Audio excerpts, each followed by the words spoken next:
Okay, I'm observing the planet Jupiter with the Skywatcher Evostar 90, and I'm using a Baader Q-Turret, so it gives me the ability to use multiple eyepieces.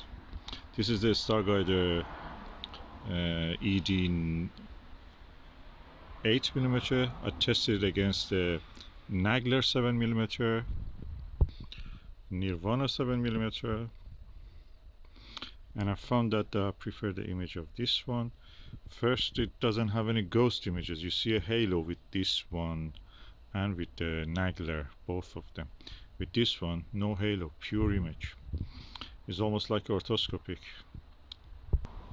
Then I tried it with the Nirvana 4mm, really ghost image in the center. You can see probably my glass is not very clean, my lens is not very clean here.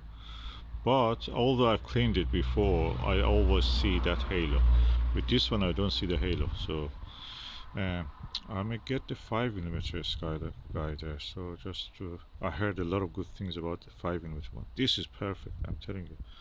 The image contrast and the halo free and no ghost images or anything. Perfect, you can see it through the lens and stuff.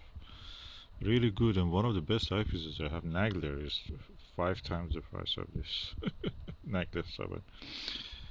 Really nice eyepiece. Okay, I'm now using the Vixen SLV 5mm and I compare it with the Nirvana 4mm.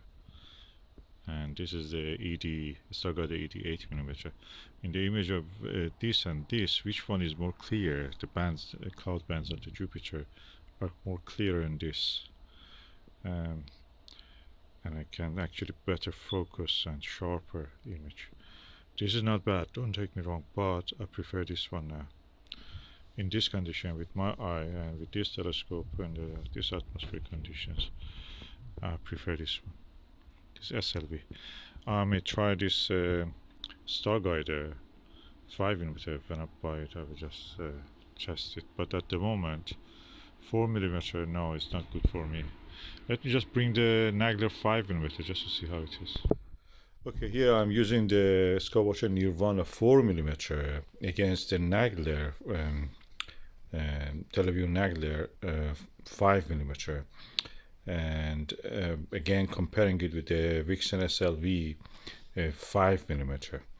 So in this situation, what I can see is that the image in the Nirvana is slightly bigger, it's 4mm because the focal length of it. In the 5mm Nagler, they are very close together, although the image of course is a bit smaller in the Nagler, but the image quality very close together. I cannot differentiate between any of them.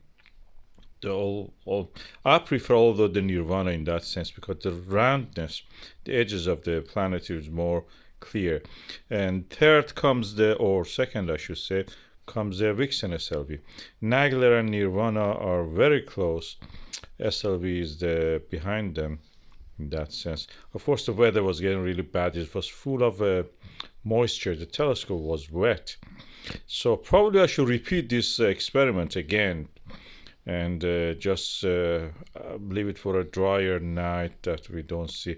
The moisture probably caused a lot of those ghost imaging and halos around objects, bright objects like Jupiter, because probably my objective lens of the refractor telescope was covered with the water. Probably I didn't check it, but I can guess that that is the case, because the body of the refractor anyway was wet, as you can see.